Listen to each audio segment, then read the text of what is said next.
ɗakin mu da daddare, kowa ya kwanta lokacin, shine nan ya cire min kaya, da ya cire min kaya shi ma ya cire kayan shi, shine yake samun gabana a gaban shi. Sai ranar ya ƙara zuwa, in ranar na kwana a ɗakin antinmu, sai ya shigo ɗakin antinmu ya ce in tashi in je in yi fitsari.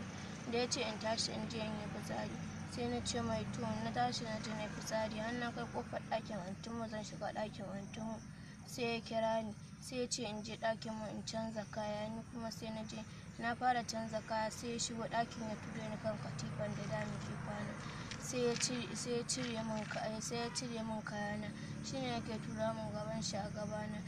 Na je na ce mama don Allah ki aika gidanmu ki ce in ji maman Gadi ta ce zan raka ta jaje an masa rasuwa. Ta ce me yake faruwa, na ce in na zo zan faɗa miki ko me babanmu yake yi mu. Sai ta ce min to, sai ta aiko wajen misalin karfe 8, sai ta ce wai in ji maman Gadi ta aiko aka ce wai in ji maman Gadi ta ce wai zan raka ta jaje an masa rasuwa. Shine nake faɗa min mama na abin da yake faruwa, shine mama na ta ɗauka hijabin ta ce to mu tashi mu je, muka je gidan kakana take faɗa min kakana da abin da ya faru. Ta zo ita ma ɗin ta ƙara ce mata don Allah ka yi haƙuri, idan na samu lafiya zan rako ta. Sai washe gari ya ƙara aiko wata matar shi, sai ta ƙara cewa wai an ce wa Bilki daga yau za ta je ta dawo, shine nan ta je ta kwana har 3. Sai kakana ta ce don Allah don Annabi ya yi haƙuri, da ta ce ya yi haƙuri, sai ta sa kishiyarta ta raka ni gidan, da ta raka ni gidan, sai washe gari da safe sai ya kira ni ya ce min